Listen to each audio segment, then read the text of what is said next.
ธรรมาตราอันมีหัวข้อชื่อว่าสังขาราเป็นอนัตตา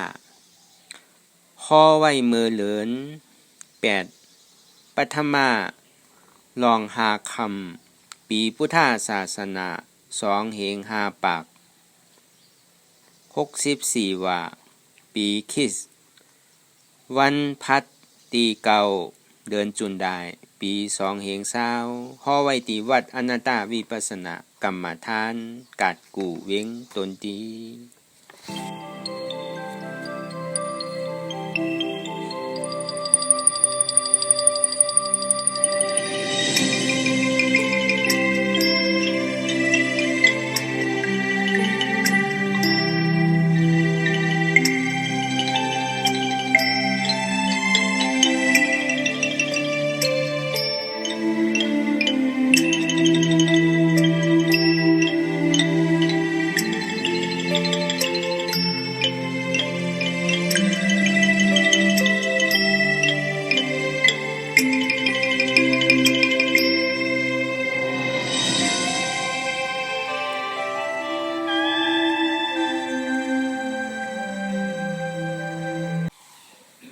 ก่อนนี้นางปฏิวัติกูกำกำในข้าวขาวอ่อนกันไวสาเยตนาสามเจ้าขอนผู้ทาง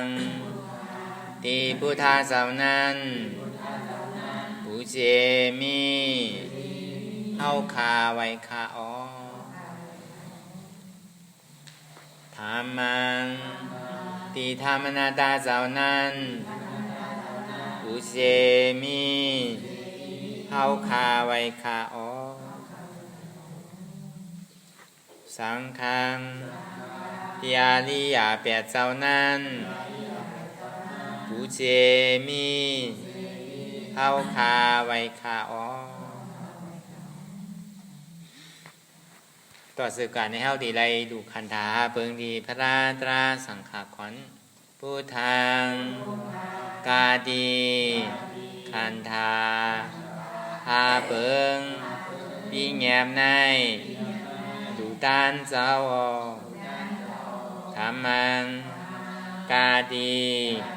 คันธาหาเปิงปีแงมในดูตานเจ้าสังฆัง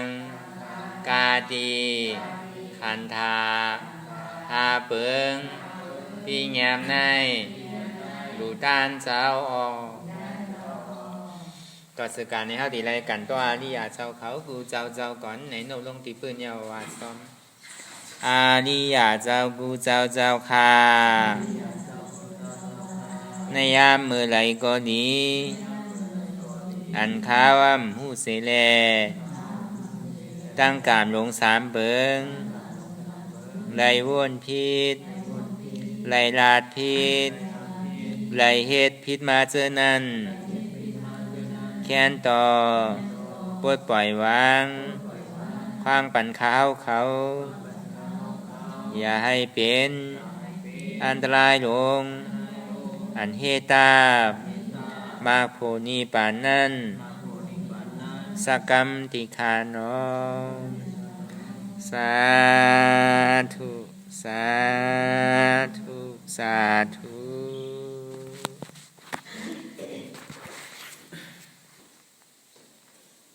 รายการนั่งอนัตตาวิปัสสนาภาวนาหานยอดธรรมนาตาในอันดังสุดในเกาะแล้วนางขากายกุดขากวาทับต่างขาซ้ายก็ไรอำนั้นขาซ้ายทับต่างขากวาก็ไรมือ2คอนต่างตักก็ยาวไหนไว้ตัวเอาซื่ออย่าวิเคียงป่นตีอย่าวิหย่อนย่านป่นตีเพราะอย่างไหนเขารับหูเนอเปิดหูยานปิญญารับตาเนอเปิดตาญาณปิญญายากตัวตีมันนอวิญญาณใจเรียนหูนั่น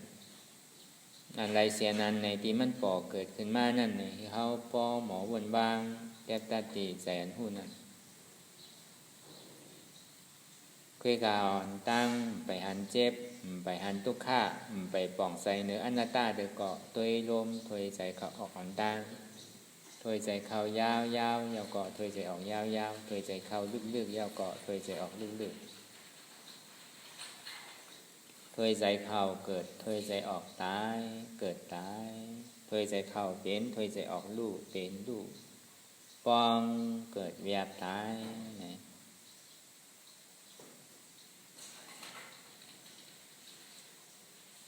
ในเอาเฉพาะญาณปัญญาสมาธิที่ญาณสมาสังกัปปะสมาธิที่หานันเฉพาะที่มันเป็นเตสมาสังกัปปะวนหานเฉพาะที่มันเป็นเตหานเฉพาะที่มันเป็นเตนั่นเปียงเนี่ย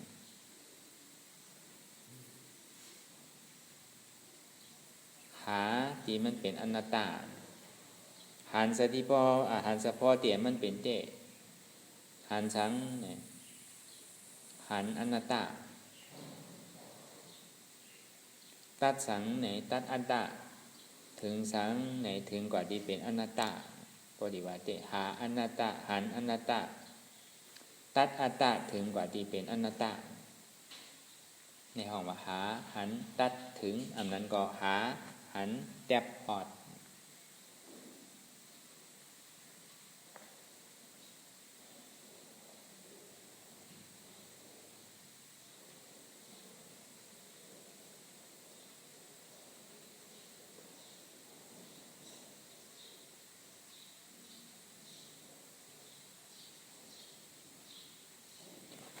ก็แปลว่ากูเจอกูลองเนี่ยมันก็เป็นอนัตตาเฉพาะเสียง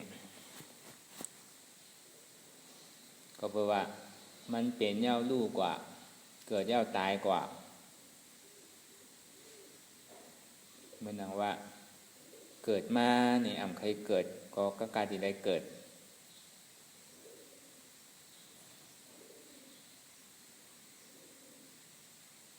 ใครเกิดอยู่ในซ้ำเกิดตอนนี้ว่ามันเป็นเหมือนหนังใสไอ้นานไว้เนี่ยตอนนี้ว่ามันเป็นอนัตตาอันนั้นว่าจากที่เกิดมาในมาเตปฏิสันธิครับว่าเตปฏิสันธิพอเป็นโกนของมาเตปฏิสันธิในก่อนเดิดอันว่าเกิดออกมานั้น1 วัน 2 วันนั้นเขาเป็นจารา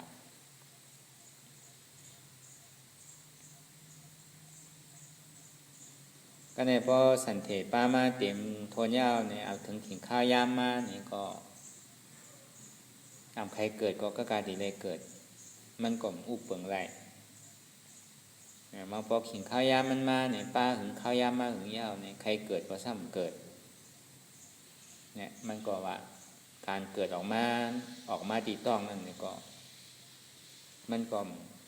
อุปเปิงไรมันเป็นอนัตตาก็ในพอเกิดออกมาตึกเว้นเรียกอยู่เทมันใหญ่ไวๆมันก่อมว่าอะไรคือมันอ่อนอยู่ที่ในเซเนี่ยก็ซ้ำว่าอะไรมันอุปเปิงได้มันจะนี่ว่ามันเป็นอนัตตาก็ในพอถึงหินข้าวยามเป็นบ่าวอ่อนบ่าวเรียกสาวอ่อนสาวเรียกมาเนี่ยก็เคมันเหมือนหนังนั้นอยู่เซเดี๋ยวพี่มันแก่เท่าคือมันยังตึงบอกอายุ15-16อยู่เซมันก็ว่าอะไรมันก็เกิงอยู่ที่ค่ายอยู่ที่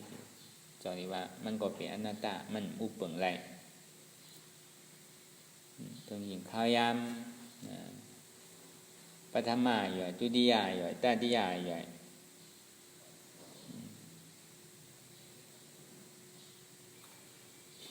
มาเนี่ยก็มันก็แหลกลายค่ายอยู่ใครเท่าก็ดีได้เท่าอยู่ใครเท่าหนาไว้เนี่ยแต่ก็มันก็มีใครหนังก็อันว่าใครเท่าไว้แต่มันก็ใครหนุ่มใครมันเท่าไว้ใครมันตายไว้ใครเจ็บใหม่ใครหนาวติ๊กเนี่ยมันก็มีใครสุดต้องมุงบ้องหนังเก่าใครมันหนุ่มเส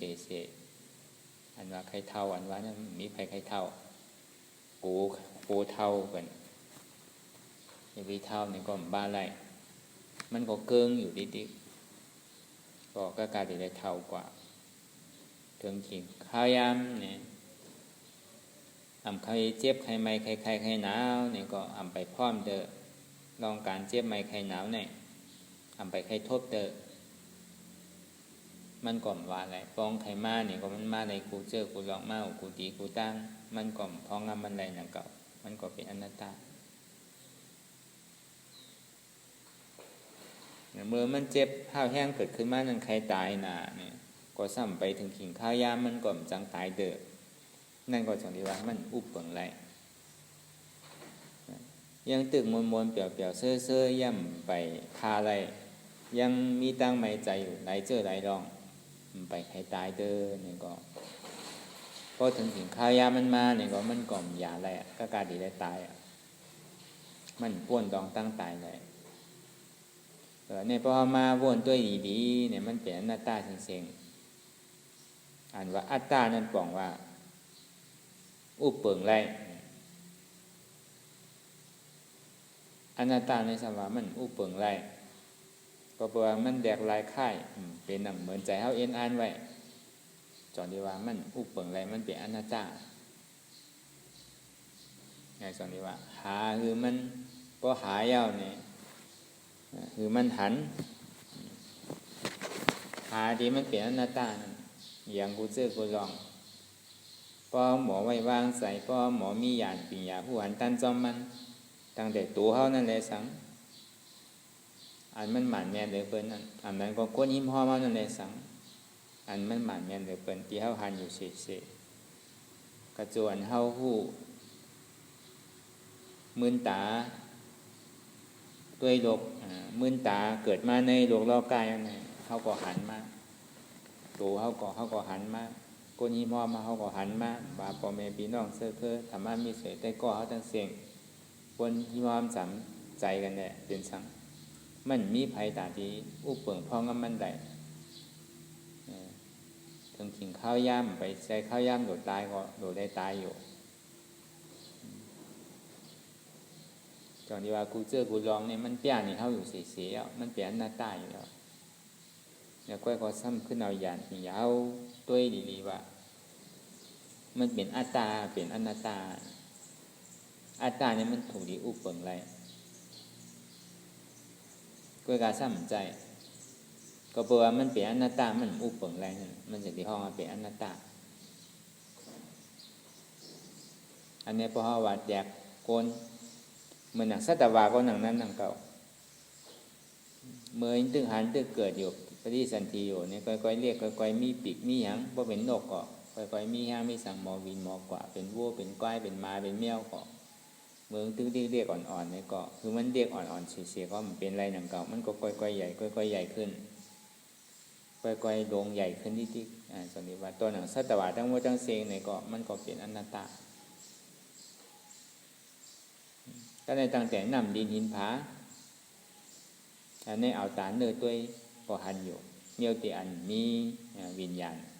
เมียวเตียนมีขันธานั่นเป็นยุบเป็นหนาเพราะการมีวิญญาณนั่นตัวหนังต้นไม้ต้นต่อเมื่อก่อซาปลูกก่อขึ้นมาแต่เขาอิดอ่อนขึ้นหนังเก่าพออยู่มาเนี่ยค่อยๆใหญ่ขึ้นใหญ่ขึ้นใหญ่ขึ้นใครมันใหญ่มันเปี้ยงหนังไหนเหมือนหนังเยอะยาใหญ่พี่มันออกก้มว่าอะไรก็ถึงข้าวยามผลมาเนี่ยก็การอะไรออกก็ออกก่อนที่ได้ตัดที่ได้จากมันที่ได้ลุ่มล่างมันสังวาในกูเจอกูลองแหละเขาวางมังเผามังปอกเนี่ยมันก็ทีนี้ตั้งขังอยู่ว่าตัวเขาได้ใจอยู่เขาอุปเปิงไรเซต้าเนี่ยก็มังเจอมังเมียวเนี่ยเขาอุปเปิงไรอยู่เนี่ยตั้งนอกนั่นอันว่าลองอยู่ลองเศร้าลองน้ำดินหินผาเนี่ยเขาอุปเปิงไรอยู่เนี่ยก็เขาซ้ำขึ้นเอาอย่างเขาเจนจ้าบนตัวอีดีว่าตอนหนังเยอะยาเขาย่ำอุปเปิงไรปีเต้มันก่อมใครคือออกพอออกก็คือมันใหญ่คือมันยาวคือมันเขียวไว้เสียๆมันก็ทำเป็นไรหนังเก่าผลใครโต๊กเนี่ยก็ซ้ำโต๊กอยู่แดดใครออกเนี่ยก็ซ้ำออกอยู่มันมีอะไรที่เขาอุปเปิงไรเต้ๆนั่นตอนหนังต้นไม้ต้นตอกพอมันเมียวอันมันดีตัวเมียวอันมีกาขันเมียวอันมีหมอกมีวันเนี่ยเขาใครมันใหญ่ไว้ๆคือมันเจียวออกหมอกไว้ๆก็ซ้ำเป็นหนังนั้นหนังเก่า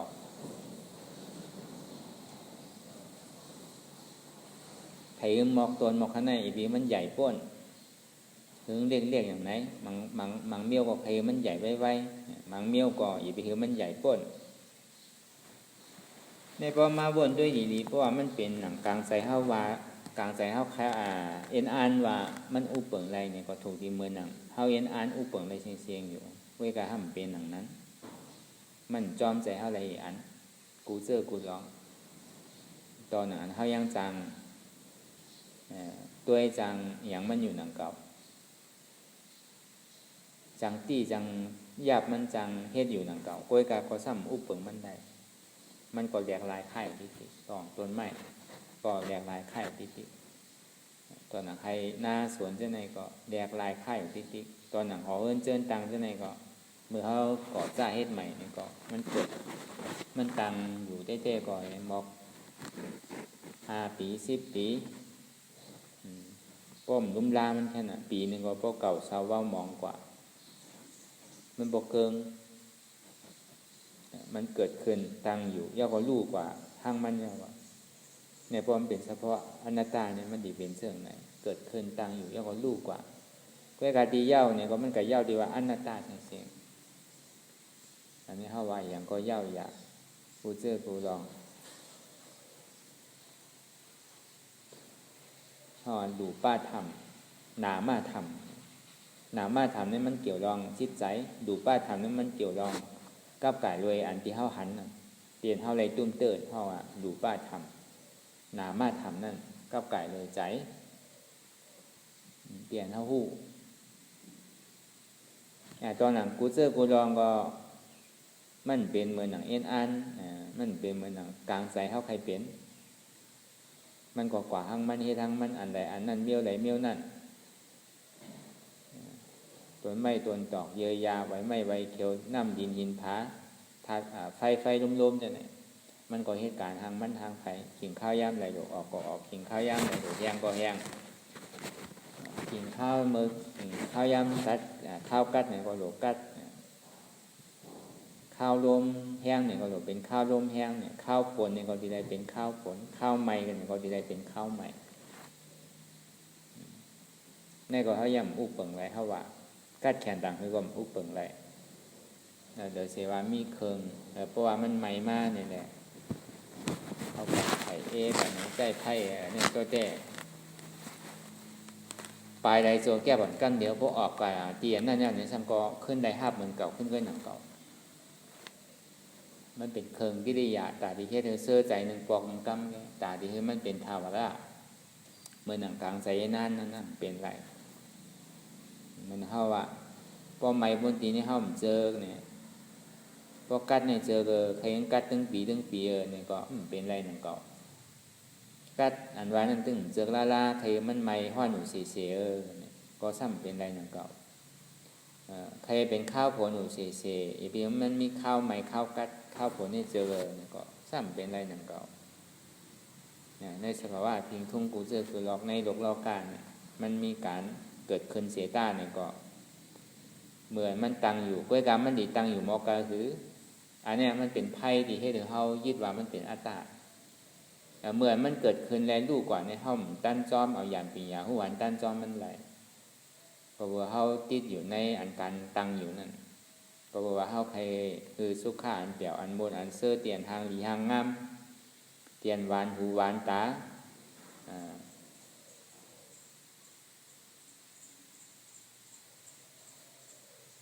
หวานหูหลังนั่น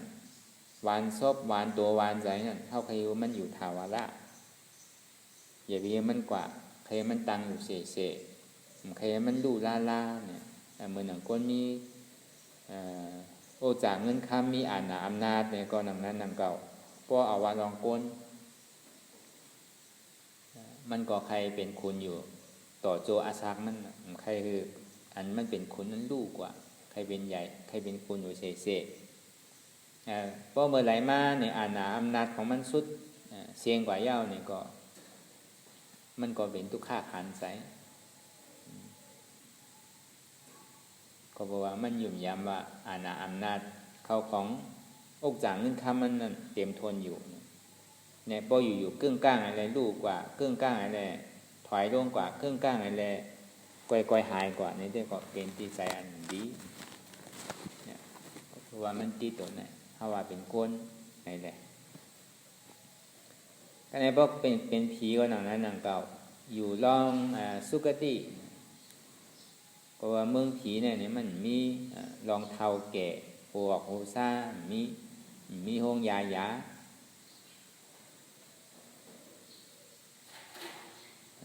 มีเสียงอาหารมันจึงเป็นที่พังไผ่ห้างมันกู้โสบุญไผ่ห้างไผ่ห้างมัน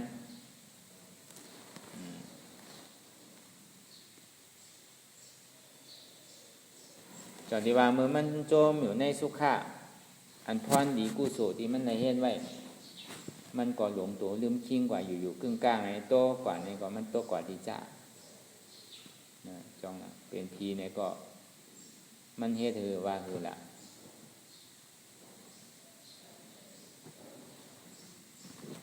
เฮ็ดถืออาสากยาวก็หลงตัวลืมชิงกว่า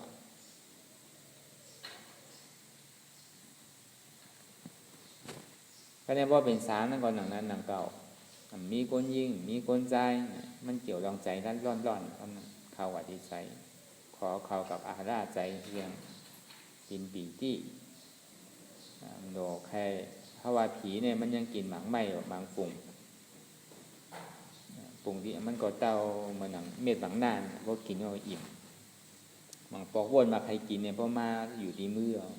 บางปอกวนมาใครกินเนี่ยเพราะอิ่มเอาเนี่ยมันอยู่ในกามกุ่งมันดีไรตุ้มเตออยู่หนังเก่าดีไรหันดีไรตุ้มเตออยู่หนังเก่ามังเผาเกี้ยวเนี่ยก็เพราะใครกินเนี่ยมันเพราะอิ่มเพราะการดีไรหันตั้งดีไรเตอดีไรยุบดีไรต้วยหนังเก่าจะดีอิ่มกว่าเนี่ยมันหนังช้างนั่นก็นานตายเนี่ยก็ในพอมันนานตายของมันก็ทางว่ามันตายก็มันก็ดีทางว่ามันอยู่ไรเสียก็ลงตัวเรื่องชิงกว่าเพราะมันชุดโจกู้โสมันเนี่ยก็ซ้ำตกกว่าที่อาเปสีภูมิขึ้นไปหนังเก่ามันก็มียาวที่ให้มันป่วนตั้งทุกขาอะไรจนที่ว่าสังขารทั้งหมดทั้งเสียงเนี่ยมันกึมนั่นนะพอดีว่าหัวเงามันทั้งหมดทั้งเสียงตอนมันดีมาเป็นอนัตตาเนี่ยอนัตตาให้อย่างไรว่าเป็นอนัตตาเนี่ยสเปสังขาราอานิจจาสังขารทั้งหมดทั้งเสียงนั้นมันกึมแหลกลายค่ายอยู่สเปสังขาราทุกขาเนี่ยก็เบอร์สังขารนั่นมันกึมในจากนี้ว่าสังขารนั่นเป็นทุกขาสเปสังขาราอนัตตาสังขารทั้งหมดทั้งเสียงเนี่ยมันเป็นอนัตตาก็เบอร์มันเป็นอนัตตามันอุปเปิงพองมันไหลเลยจากนี้ว่ามันเป็นอนัตตามันก็จะดิ่มใจติดใจจับใจห้อยอะไรเพราะมันปล่องใจในสังขารมันคือเป็นทุกขาเป็นอนัตตาเนี่ยเพราะว่ามันปล่องใจในเนี่ยมันดีอยู่ว่าคือสเปสังขารานิจจาสังขารเนี่ยมันคือสเปสังขาราสุขะสังขารเนี่ยเป็นสุขะ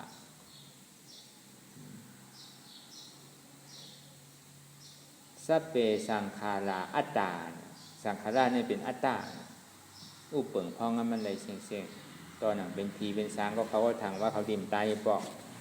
ก็เพราะว่าหยานผีหยานช้างเนี่ยมันไปขึ้นหยานพระเป็นเจ้าเจอนั่นหยานพระเป็นเจ้านี่พูดเลยว่าก่อจ้าเกิดเป็นมาคนเท่านึงก็เกิดที่ไหนมาซ้ำฟีกะชุดที่ไหนเมื่อจัดหลังปางก่อนมันเฮ็ดพ่อหนีสังไว้เฮ็ดอจองตั้งดีสังไว้จัดในซ้ำมาเป็นก้นเป็นผีเป็นช้างนั่นแหละเฮ็ดตั้งจ้างไว้มันสำเร็จมาตุกยีหยาบขันใจนั่นคุณทำลายเป็นเจ้าผู้ไรเสียงอย่างไรเสียงจนที่เขาสัพพัญญูตาญาณญาณที่ผู้หันตันเด่นพิษเปิงก็เดียวเพราะญาณเป็นทีเป็นสางในมังเผามังก้อนเนี่ยเขาต้องจัดอะไร3 จัดเนี่ย5 จัดเนี่ยตั้งหลังปวนมาเนี่ยมังเผาก็ดีก็เกิดเป็นสังกอมังก้อก็ดีต้องอยู่ก็การมังเจ้ามังป้าเขาตึงต้องก็ตายดีกับเป็นสังอมไปผู้จอนี้ว่ามังเผามังปอกเขาก็ล้มลืมกว่าเขาก็ทางว่าเขาเป็นผีเป็นคนผีตายง่ายๆเห็นช้างไปตายง่าย ตีได้จามป่วยอยู่ที่ก็มันตันวนลองตัวขาคานใจตัวเจ้าเก่าเลยให้ยังไว้มันตันวนถึงมันเปี่ยววนตีนะมันตันในคุกใจไรตั้งตัวขาที่มันได้เฮ็ดไว้นั่นมันวนถึงล่าตอนนั้นเขาว่าเขาอย่าไปว่าผีสางเตอตอนนั้นข้าเป็นเจ้าหนึ่งสูเนี่ยที่มาป้องที่มาเกิดขึ้นในโลกล้อกาเนี่ยตีไรตัวขิงข้าวย่ำหนึ่งก็ป้อมใจขิงข้าวย่ำมันมาเนี่ยก็ตาดีดวงมาเนี่ยก็ใจแมนมันเนี่ยก็มันมีพรดีอย่างมันได้เป็นกาบข้าวย่ำใดเนี่ยบุญข้ามพระเป็นเจ้าเขาจะดีลงมาเกิดมาสร้างปรมีมาเป็นสัพพัญญูได้ญาติได้มาเป็นพระเป็นเจ้าที่ได้ด้วยข้าวย่ำอย่างเก่าเพราะว่ามันเป็นกาปานเมื่อคืนเนี่ยพระเป็นเจ้าป้องมันเกิดเมื่ออายุอาสากลตึกน้ำนั่นเหมือนอายุกาปานพ่อย่ำเดี๋ยวเนี่ยมันเป็นกาปานโล่งนั่นนะมันเป็นกาปานอายุสากโล่งนั่นนะในกาบที่เขาอยู่ในโลกัมพาเนี่ยมันเกิดขึ้นยาวพระราอยู่สี่สู่กับพระเป็นเจ้าก็จะมาเขา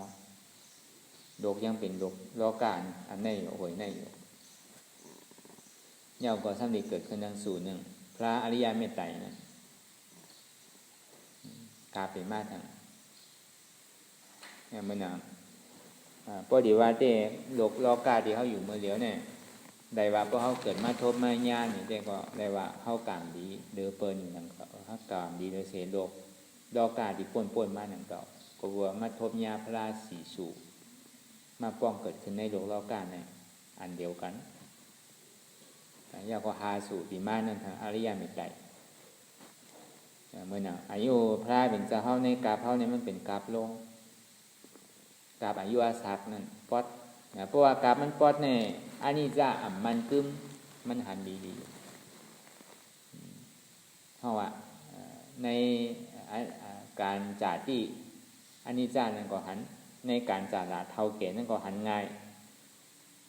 แผลที่อันเจ็บไม่ใครหนาวนั่นก็หันง่ายมาด้านหน้านั่นก็ใกล้ๆหันอยู่สิจนที่ว่าก้นเอาป้อมันยามหันการเท่าการจ่าที่เกิดเนี่ยก็จ่าที่มีหยานหัวหันตั้งจอมเลยเป็นตุกข้าเนี่ยก็เกณฑ์1 ล้านปากล้านเพียงล้านก็เกี้ยนดิ่มมีนั่งเขาเพราะว่าเกาเท่าเกณฑ์เนี่ยก็มันก็ดิ่มหมอเกิดสังเวยก้าวนั่งเขามันเท่ามันเจ็บมันเจ็บมันไหมมันไข้มันหนาวมันตายเนี่ยก็เจวตุดเกิดแก่เจ็บตายเนี่ยเจวตุด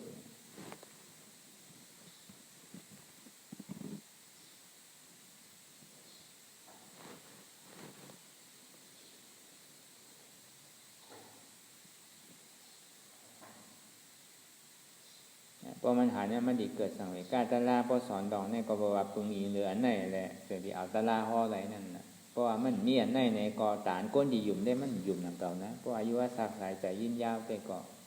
กล้วยกาเช็ดจานวันนี้มันหมันแมนนะอยู่ไรเนี่ยกาปานผ้าเป็นเจ้า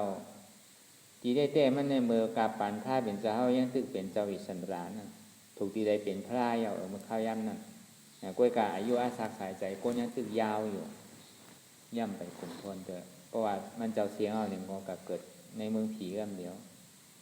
ไปหมุงบองกาปานเมื่อดีอาสาผีลงกาปานข้าวย่ำนั่นได้ยังเป็นกาปานอาสาโกนในคืนอยู่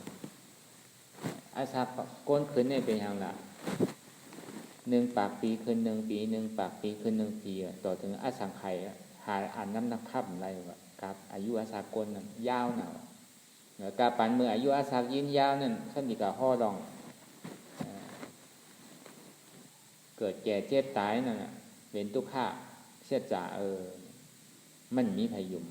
เพราะว่าโกนนั่นว่าในตีตายนึงก้อนเนี่ยง่ายๆนั่นอายุอาศักมันยาวปนตีนตอนนี้ว่าพระเป็นจอมเกิดว่าในกาปันเมื่ออาศักโกนคืนเนี่ยมันดีขึ้น1 ปากปีขึ้น1 ปี1 ปากปีขึ้น1 ปีต่อถึงลายกาบลายอาสังไข่อาสังโกนมันยาว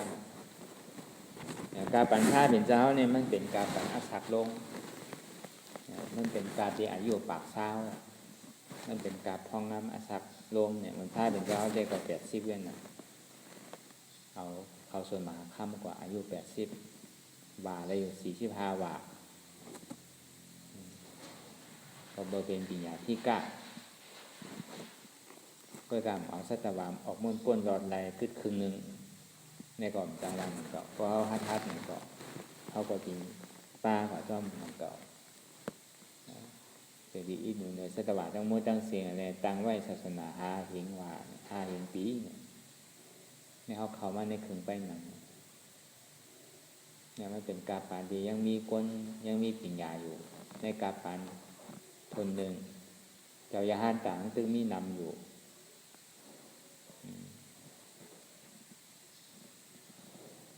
ในศาสนา2 เฮงปีเนี่ยก็ก่อนมีปัญญาตั้งหูตั้งหัน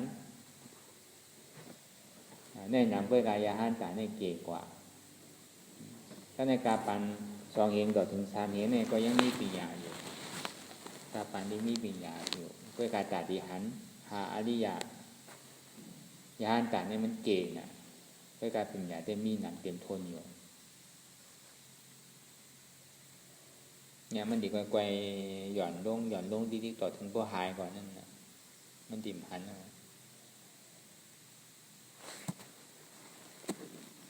เนี่ยกาปันข้องยามเดี๋ยวนี้มันล่วงดีๆเพราะว่านับมาตั้งแต่2 เฮงเพราะว่าเฮงปีเนี่ยมันดวงอาสากลเนี่ยมันดวงอยู่คือดวง10 ปีแล้วนะเพราะเฮงปี1 ปากปีย่อม1 ปีลงเพราะ2 เฮงปีก็ย่อมหมดย่อมหมด10 ปีนั่นอาสากลเนี่ย2 เฮง5 ปากนั่นก็เมื่อเดี๋ยวเนี่ยมันปากอันว่าโกนอายุอาสาปากเนี่ยเขาเพราะอะไรหันดีไรเอาว่าเดี๋ยวเฉยๆยอมลงที่แกเพราะศาสนาเข้าว่าทั้ง3 เฮงปีเนี่ยก็อาสากลเนี่ยดีถึงเอ็มอก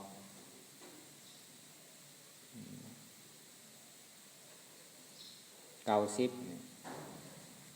4 เฮงปีมาเนี่ยก็80 5 เฮงปีมาเนี่ยก็70 6 เฮงปีศาสนา6 เฮงปีมาเนี่ยก็60 7 เฮงปีมาเนี่ยก็50 8 เฮงปีมาเนี่ยก็40 9 เฮงปีมาเนี่ยก็30 10,000 ปีมาเนี่ยก็21แล้วก็10,000 ปลายเฮงปีมาเนี่ยก็11ถ้าสากลเนี่ยปอดต่อถึง16เนี่ยไม่เป็นกาปานโด่งนั่นนะก็ว่ากวนเนี่ยมันดีเมือกเรื่องของนิเตียเพราะว่ามีศีลมีธรรมกว่าอาสากลเนี่ยปอดติเตียครับเนี่ยพอมอยู่ในศีลธรรมเนี่ยอาสาในปอดกว่ามันไหว้เสพพระเป็นเจ้าเฮาศาสนาป้นกว่าเย้าเนี่ยก็อันว่าก้นมีศีลว่าสมณะเป็นสังเนี่ยเมียว่ามันหมดเพราะนั้นก็อาสากลเนี่ยมันดีก่อยๆลงมีศีลมีสมาธิมีรองตาหน้ายืนปันมีศีลมีสมาธิสมถะมันดีหายกว่าเสียเพราะว่ามันหายกว่าจริงๆว่าอาสากลนี่ดีปอดลงต่อถึง10 ปีมีปอมมีแม่หูปอมหูแม่เหมือนหนังสัตว์นั่นน่ะก็ได้พอถึงกินข้าวยามนั้นมาเนี่ยอาสากลมันถึง10 ปียาวเนี่ยคนอันจ้ามีปัญญาก็จะนี้ผู้ว่าโอ้การดีหิมวานหิมเมืองโอจ่าเงินค่าเมียเจ้าในการนั้นเก่งใครเป็นใหญ่ที่นี่มันทำใจเป็นดีบางเผ่ามันก็เขาปลายออกกระเถินกะเฮ็ดตั้งดีกะอยู่เด็ดๆเย็นๆตัวโยมตัวสังเนี่ยมันก่อยๆซ้ำขึ้นเนี่ย1 ปากปีขึ้น1 ปี1 ปากปีขึ้น1 ปีต่อถึงหลายอสังไขยก็ในเพราะหลายอสังไขยมันเต็มทนยาวเนี่ยมันยังเป็นข้าวยามตีอายุอาสากลคืนอยู่แหละถ้าเป็นเจ้าอริยเมตไตรเนี่ยไปป้องแล้วแต่ยังตึกอยู่เมืองพีอยู่ก็ในพวกเมื่อไร1 ปากปีย่อม1 ปี1 ปากปีย่อม1 ปีต่อถึงอายุอาสากลเนี่ย100,000 ปีก็ในพวกอายุอาสากล100,000 ปีเอานี่พระเป็นเจ้าอริยเมตไตรนั่นจะดีมุงมาบองมาเตยว่าคุณพีเขาปังกาดีคือมาเกิดพอดีเลยมาเป็นสัพพัญญูจารย์เนี่ยมุงบองว่ากาปันมาเดี๋ยวมันเป็นกาบไหลมันเป็นกาบคืนน่ะกาบลงเนี่ยสมุงบองตัวมามันเป็นข้าวยามกาบลงถึงที่โลงมาป้องลงมาเกิดปฏิสันติ เพราะว่าถ้าอริยเมตไตรเนี่ยมันเจ้าถึงก้อนสร้างบารมีอยู่ชื่อว่าสังไขไปแสนกำผา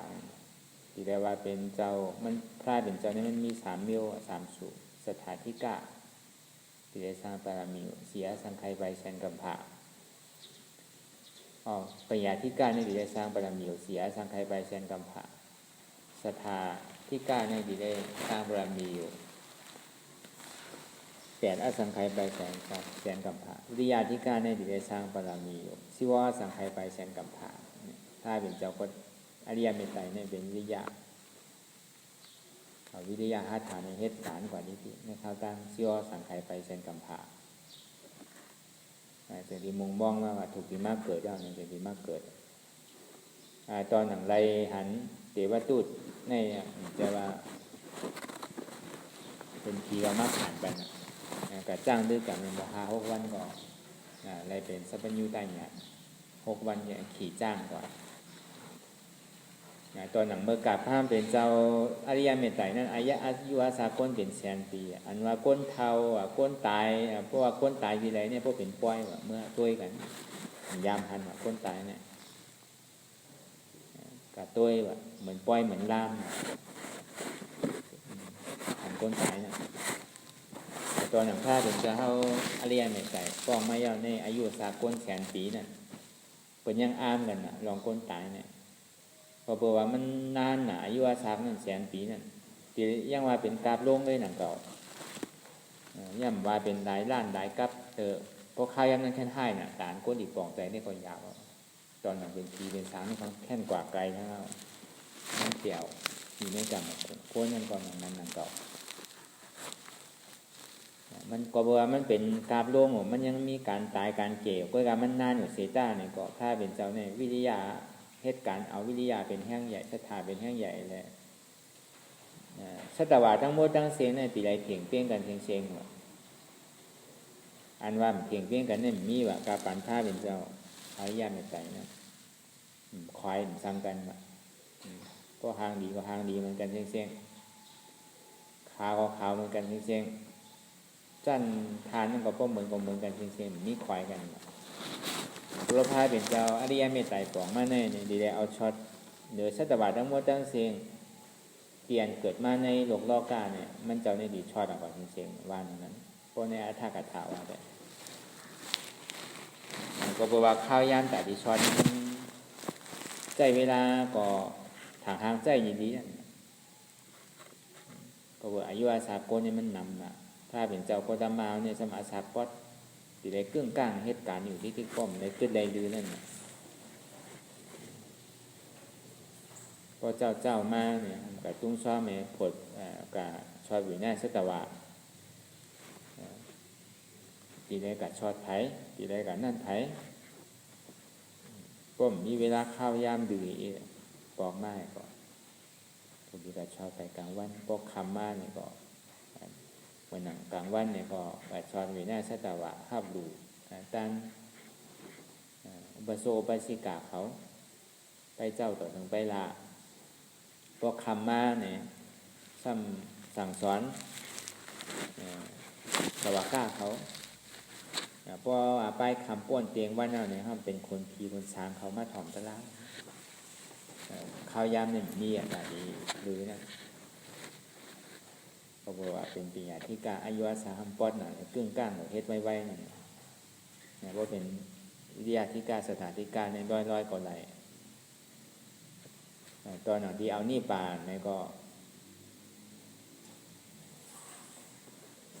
ว่าลองเทียบไม้ไข่น้ำมันเป็นน่าล่านั่นเมื่อการปั่นผ้าเป็นเจ้าอริยเมตไตรนั้นเลยสวยเปี่ยวมวนๆเตี้ยวๆดังเก่าว่าแต่เนี่ยเสด็จอธิษฐานที่เจ้ากัสสปะที่เป็นเอธากถาไปถ้าเป็นเจ้าก็จะมาเอาต่างว่าเป็นทูตต่างกวัด13นั่นเป็นยอดก็สันโดษเป็นยอดที่อันถือพาปังสกุลละถ้าเป็นเจ้ายกยองเป็นเอธากถาไปอยู่ป่าเจ้ากัสสปะก่อนเมื่อเดียวในก็ตัวมันเจ้าเนี่ยย่ำไปเน่าด้วย ยังอยู่ในเมืองเขอยู่ในธรรมไปขี่ทางเขาไปไว้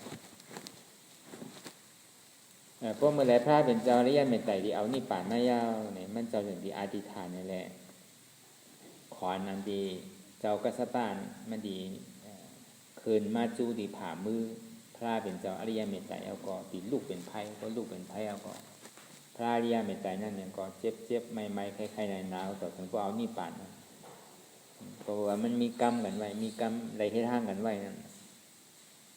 เมื่อปานคาปานพระอริยเมตไตรเท่านั้นเป็นการจ้างเป็นเจ้าจ้างในห้ามเป็นเจ้ากัสสปะจ้างในห้ามถ่อมกรรมสั่งเฮ็ดสั่งเขาเฮ็ดใดหมดก็ในขุนอค่ำจึงดีเอาไผ่จุดเรียกแหลงๆใหญ่ๆหมอกเสาค่ะหมอกก้นกรอบอะไรหมอกสองหมอกกรอบนึงหมอกสองกรอบนั่นแหละเอาไฟถ่านแดงแหลงจ้างเขาพูดอยู่เวลาเจ้ามันมาคือกอดขึ้นมาคือเอาโง่มันกอดเพราะเอาโง่มันกอดแล้วก็เมี่ยวว่าเนื้อจ้างเนื้ออย่างก็ยาวป้องแต่ญาติเรียกไม้เพราะฉะนั้นแต่ก็มันเดินนะมันก็ติดตุกฆ่าคานใจเพราะก็คือความโง่เป็นเจ็บเป็นไม้เป็นไข้เป็นนาพ่อมอยู่ก็บอกว่ามันเป็นอาณาคุณเมืองน่ะถ้าการดีได้เฮ็ดจ้างนั่นก็ซ้ำถอนกำเจ้ามันก็บอกว่ามันเป็นจ้างเนี่ยถ้าการดีได้จอมใจอาณาคุณเมืองเพราะฉะนั้นเนี่ยก็บอกว่ามีปากก้าโวติได้เฮ็ดไว้นั่นเจ้าอริยเมตไตรจัดนั่นเนี่ยเป็นกวนจ้างเจ้ากัสสปะเป็นจ้างในถึงเจ้าอริยเมตไตรที่เอานิพพานก็ที่ได้เฮ็ดวามามือเจ้ากระโจดีอันเจ็บตายในกล่อมง่ายๆนะอายุสังนี่เป็นแสนปีก็ถ้าเป็นเจ้าได้เอานิพพานถ้าเป็นเจ้าอริยเมตไตรเนี่ยเอานิพพานอายุ 80,000 ปีเนี่ยเอานิพพานเวลากราบนั่นเนี่ยอายุอาสากลนี่แสนปีซึ่งเด้อว่าในโลกโลกะที่ได้มาทมยาศาสนาเจ้าอริยเมตไตรเนี่ยซึ่งดีป้วนกว่าเชิงๆเนี่ยว่านั้นน่ะเพราะเอาในอัฏฐกถาว่าแต่แล้วนี่เฮาว่าลองไล่ลอกไล่ตาดีอันว่าอันเปี่ยวอันม้วนนั่นกะอย่าไปว่าพังว่าเป็นผีเป็นสามเตอผีในขั้นเปี่ยวหรือก้นเต้ๆนานๆมันเฮาว่าก้นมาอยู่ทางดีปลายเนี่ยเขาว่าได้มันแตกอะไรซื่อๆเนี่ยนึงโจแก้บ่อนกำเดี๋ยวในเมืองผีนั่นโจเด็ดมือก่อนกำเดี๋ยวเนี่ยบอกการ1 มินิที่ไหนกะ1 มินิ 2 มินิ 3 มินิเมื่อนั่งผีตัวหนึ่งมันอายุอาสามันตกมันก็ขึ้นเด่งบอกว่าตกตายลงมาเมืองคนเมืองปานพระเป็นเจ้าก็จะมาทำขึ้นเกิดก่อนเป็นเมืองโกเนี่ยการมีเจ้ามีโผล่การมันทำต้องจานต่างๆก่อนมันได้ให้ตั้งดีไว้เนี่ยได้กับเป็นผีนั่งผีมันก็ทำให้การดีให้เวียเวจ้าดูดันเหมือนหนังกลางที่ให้ไว้มีลูกมีร่างของ3ก็อายุอาสา60 ปีเนี่ยก็ตายกว่าก็ตายกว่าซ้ำขึ้นกว่าเป็นเมฆของผีนั่นครับโจเรียนเมื่อนกำเดียวเลยป่ะว่าอะไร60 ปี60 ปีเมืองอ่ะวะเนี่ยเขาว่าพอมาสอนตัวดีๆ1 วันเมืองผีก็ต่างเองผีเมืองก้นเขาว่า1 วันเมืองผีเนี่ยที่เรียกว่าเฮงผีเมืองก้นเนี่ยอายุอาสาผีน้ำลูกอ่านโหมื่นโหแสนโหล้านโหโกรธมันน่ะวัน1 วันเมืองผีเฮงผีเมืองก้นเนี่ยนะเอาดีอันง่ายๆมันปล่องใจง่ายๆเหมือนนางวิสาขาเขาเหมือนอนาถาปิ่นที่กาสะเทเขาใช่ไหมคนเอาข้ามปิ่นพิสาล่าเขาใช่ไหมที่เขาเป็นอริยโสดาปัตย์ในคืนก่อนเกิดอยู่ในเมืองผีที่คนเมืองสาวัตถีอยู่ซึ่งเสียงในมีอยู่80 ล้านนั่นอันกว่าเป็นโสดาปัตย์เนี่ยมีอยู่50 ล้านในคืนก่อนอยู่เมืองผีเชียงๆเนี่ยที่เป็นรองโสดาปัตย์เนี่ยมีอยู่10 ล้านที่เป็นพุทธศาสนาเต้ๆเนี่ยมีทั้ง10 ล้านเตียนเป็นเต็กที่เขาเนี่ยมี10 ล้านคนสาวัตถีเนี่ยขึ้นกว่าเมืองผีหมดในฮาวา2 เหง2 เหง5 ปากป้วนไม้ยาวในศาสนาเมืองกลเมืองโคงกาเขาเนี่ยเหมือนอย่างพระเป็นเจ้าเอานี่ปั่นก็ยาวในเขาตั้ง2 เหง5 ปาก63 64เนี่ย มันยังจะหาเกิดอยู่2 วันปลายในเมืองผีกันแต่เมืองพระเป็นเจ้าตึกเอานี่ปานกว่ามือขึ้นกันเนี่ยนะก็ตั้งหือมันในก็ตั้งในก็เอาว่าเดี๋ยวมันก็ตีได้ว่าตานว่ามันลืมตัวลืมคิงแต่ว่ามันทางว่าอันเปี่ยวอันมนอันเสื้อมันเนี่ยมันคือหมดเสียก็รังว่าลืมเลยตอนนั้นเป็นก้นเนี่ยมันยังลืมน่ะทางว่าอายุอาศักมันดียาวติ่มตายง่ายๆตีว่ามาเมื่อเจ้าพอมีคนตายอยู่แล้วพอจนกันก่อนเด้ตัวเป็นหมูเป็นพุงก็เบิ่มยามหันมันนานน่ะแต่เดี๋ยวหันคนตายนึงก้อนเนี่ยก็เบื่อนั่นเนี่ยมันตังอยู่เพื่อการมันดีตังอยู่ภาวะล่าเนี่ยมันตังอยู่ภาวะล่านั่นน่ะกำเนิดสุกอมันก็ดูกมันก็เป็นอนัตตาตอนนี้ว่ากูเสื้อกูรองสังขารทั้งหมดทั้งเสียงเนี่ยมันเกิดขึ้นเย้าสังขารทั้งหมดทั้งเสียงนั้นมันตังอยู่เย้าสังขารทั้งหมดทั้งเสียงเนี่ยมันรู้กว่าเย้าในห้องสังขารทั้งหมดทั้งเสียงนั้นอันเมื่อมันเกิดขึ้นนั้นเป็นอนิจจาเหมือนมันตังอยู่นั่นพอดีว่ามันเกิดขึ้นตังเกิดขึ้นตังอยู่เย้าก็รู้กว่าพอดีว่ามันก็เป็นเฉพาะอนิจจาทุกขังอนัตตามันเป็นไตรสรณะกงนั้นเกิดขึ้นตั้งอยู่แล้วก็รู้กว่าที่เตสะพอมันก็เป็นอย่างนั้นก็อย่างเก่าพอหัวเราสังขารนั้นมันเป็นอนัตตาเนี่ยก็มันติ่มใจติดใจจับใจเปี้ยนอันไหนติ่มใครใดติ่มมีสันท่าป้ายใครใดสันท่าอันว่าใครใดใครมาใครมีใครดีใครเป็นก้นดีปีลีสางลีมันติ่มใครเป็นเนี่ยเพราะว่าเป็นก้นพุทธศาสนาเต้ๆเนี่ยเรียกก็โดยเสียนี่ป่านต่างยังอันมันนี่ป่านนี่มันเป็นสูงสุดแล้วเป็นที่อันยอดเป็นปลายอันไรได้เอาไว้กั้มก่อนตัวการต่างยังอันเขาจะตึงตัวเฮาตึงใจเฮาตึงโซฟเฮาว่าตึงใจเฮาตึงโซฟเฮาตึงตัวเฮาเนี่ยมุงมองถึงที่ยอดปลายที่จอมสุดเป็นนี่ป่านในพอมีต่างยังอันเสื่อมในอยู่ที่แค่สังเสมว่าใจเฮตตาลานเสมว่าตั้งอุบตั้งหลาตั้งสาสุต้องมุงมองอยู่นั่นเนี่ยเสมว่าการนั้นทิ้งโตอยู่นั่นเนี่ยก็เสมว่าอะไรเสมว่าเปลี่ยนมันเป็นเครื่องมือแต่ดีให้ดูเขากว่าจู้เวียงคำมหานิรภานั่นเนี่ยเขาก็ถูกดีหลงตัวเริ่มคิงนั่นนะมันแต่ใจเลยคือมันเป็นกู้โซเสชอบนั่นก็คือเป็นกู้โซเสตัวนั่นก็คือเป็นกู้โซอยู่เสเวลาเป็นกู้โซตานือเซต้าเนี่ยก็ป้อมเหตุการณ์มันเนี่ยก็มันก็นานถึงมีตังยังอ่านอยู่เซต้าเนี่ยก็ป้อห้อมยังไปจู้เสียนตังมันเนี่ยก็นำมันนำที่ว่ามาเมื่อว่าอิทธิบาทสีนั่นอิทธิบาทด้าสีนั่นตั้งแต่ว่าฉันท่าความพอใจวิริยะตั้งหาฐานจิตตาใจจอมกับมีหมากซ่ามีปิญญาหูหันตันจอมมันเสมีสีเปิงสีอันตาดีอ่อนหูเข้ากว่าเช่นตาสายตามันห่อนี่ปาดที่กัดเย็นเพราะว่ามันมีตังยังอ่านก็ที่ไรเฮ็ดอยู่นังเก่ามีตังยังอ่านอยู่สุดต้องกลมเฮ็ดกลมอะไรนังเก่ากล้วยกะเฮ็ดสั่งก็ยาวก็ที่ไรมีตังยังอ่านมีสันทะไปตังยังอ่านไปใครไรอยู่นังเก่าก็มีตังใครไรเนี่ยก็เฮ็ดสั่งอยู่ถ้ามู่ซ้ำเฮ็ดอยู่เนี่ยก็มันก็มีพรดีนะเก่าพอฮู้เลยเฮ็ดแต่ก็เฮ็ดสั่งก็มันผิดนังเก่าป้อมฮู้เลยเฮ็ดเนี่ยก็เฮ็ดอยู่ก็ผิดอยู่ที่เฮ็ดสั่งก็ฮู้ผิดอยู่ที่พอฮู้เลยเฮ็ดแต่มันผิดเนี่ยในที่เขาเอาอย่างเป็นยาว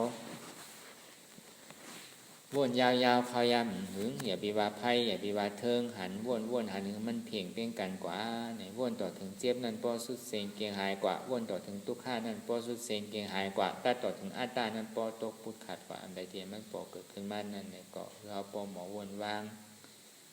ตัดเป็นอนัตตาอะไรหันอยู่หู้อยู่ยอมหับวางเป็นอนัตตาหันเจ็บหู้เจ็บยอมหับเจ็บวางเจ็บเป็นอนัตตา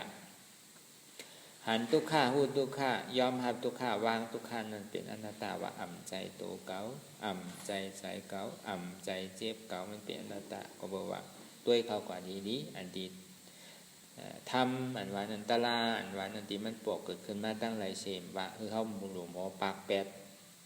อย่าไปกะยึดมักมันเอามาใส่ท้องไว้อย่าไปยึดมักมันเอามาห้อยคอไว้อย่าไปยึดมันเอามานุงมาสวมมาใส่ไว้มันเป็นอันเพไพมันเป็นของเอ็ดเสร็จมันเป็นของอันตู่อันเน่าเนี่ยเฮาที่ได้ล่างปดสุกสีตัวใส่เฮาคือมดใสๆติ่มใดมีอันใดมาเคียงของเฮ็ดให้เฮาใจมันดีเฮ็ดให้เฮานักยาวนักแทงมีมือเบาที่ปอกอันว่าว่างนั่นบอกว่ามันเบาอันว่าแหวกนั่นบอกว่ามันนักเพราะเฮาแหวกไว้ก่อนนักแหวกตัวก่อนนักแหวกใจก่อนนักเจ็บก่อนนักแหวกเปิ้นไม่แค่นักตอนหลังตัวใจเจ้าเก่าก็บ่นักเอาอันนี้เฮาปองใจดีๆอันว่าว่างนั่นที่ได้ว่างตัวว่างใจที่ได้ว่างเวทนาว่างกูเจอกูลองว่างขันธาอาเปิงว่างอันว่านั่นที่ได้เอาสังว่างที่ได้เอาใจว่างตาที่เอาใจว่างนั่นนี่ก็ตีมไรมักมันอันไรเช่นอันที่อารามณะอารมณ์ธรรมะตระที่มันโปะเกิดขึ้นตั้งไรเช่นว่านั่นน่ะธาตุผู้นี่มันกับปอที่นั่นก็ในพอธาตุผู้ปอที่นั้นนั่นเนี่ยก็ว่างกันเดียวหันเฉพาะที่อันมันมีอันไรที่มันเป็นที่เกิดดีไรเตียนติดจับกับมันมีอันไรเนี่ยคือเขาหมอว่างของที่ปอที่ตัวก็ว่างที่ตัวปอที่ใจก็ว่างที่ใจปอที่เจ็บก็ว่างที่เจ็บปอที่ตั้งนอกก็ว่างตั้งนอกเนี่ยคือเขาหมอว่างอันว่านั้นว่างคือเป็นอนัตตากูเปอกูโซ่กูลองมันก็ตึงเป็นอนัตตาอย่างเดียวเพื่อกันนะคือได้เขาปอที่ว่างเลยฮัดนั่นเนี่ยก็โอ้ดูเงามันเด็กของมันก็ติดตุกข้าขันใจอยู่พองอีออดน้ำเก๋เพื่อกับพ่อหมออยากว่างของที่เนี่ยก็มันก็ก่อยลู่กะต้องต่อถึงตุกข้ามันก็ตีแห้งขึ้นอยู่เซต้าเนี่ยก็มันเหมือนหนังดอกไฟขึ้นต้องฟ้ากล้วยหนังเก่ายามสุดก่อนลงเหมือนหนังตาวันคืนเหนือฟ้ามันเตียงกลางวันอยู่เสมันก็โต๊ะบนหนังเก่าเดินอันวางนั่นม้วนอยู่มันก็ม้วนอยู่เสเมื่อข้าวยามมันรับก็มีอยู่หนังเก่ามันมีอะไรดีอยู่ถาวราที่มันคืมได้เต็มมีเนี่ยพอเขาปากไปแล้วในที่เที่ยวเนี่ยมันดีกว่าที่อันว่านิจาเนี่ยบอกว่ามันคืมสุขาเนี่ยมันดึงมีสุขาอันนี้เดือนี่ป่านนี่มีอะไรแทนอมตะมหานิรับบาตเป็นที่สุขาเสื้อสาใจที่อันแดกลายค่ายกว่าจอที่ห้องมันเป็นนิบาตเปลี่ยนทุกขาสุดเซงกว่าเปลี่ยนเจี๊ยบนั้นสุดเซงเก่งกว่านิบาตดิบนั่นก็ห้องว่าสาอุปดิเสสานิบาตขันธายังตึกอยู่กิเลสาในกวายแปดม้วนเดียวนิบาตที่อันมดตุกมดศกมีอย่างติดหิ่งห้อยอยู่เย้าเนี่ยมีปอสองติดตาดีมากทุกข้าทางเย้าเนี่ยนะห้องว่าอานุปดิเสสานิบาตขันธารับหมดเซงหายเอาใจผู้ทัดผู้ตัวนี้ก็อยู่ที่นิพพานเปิงเดียวในห้องว่าใจเจตสิกดูนิพพานใจเจตสิกนี่มีเอาใจเจตสิกดูมีเอาเดี๋ยวเจตทัดผู้ใจผู้ตัวนี้เข้ากับอยู่ที่นิพพานที่กัดเย็นในเกาะคือเอายาปียาเอาสอขาหันดีไดเสียมวะที่มันปอกมันนั่นน่ะมันเป็นธรรมนั่นน่ะมันเป็นตถานั่นน่ะมันเป็นตีให้ถึงเข้าหลวงหมอว่างให้ถึงเข้าหลวงหมอใจยาปียาเข้าหันเฉพาะอันที่มันเป็นเตี้ยห้องสมาธิที่อยากว่าวนหันเฉพาะเดียวมันเป็นเตี้ยห้องสมาสังกัปปะนี่ก็คือเขาอ่ำลงอ่ำลืมอะไรมันปอกมากเนี่ยก็หาการให้มันเฮ็ดกว่าที่ๆเนี่ย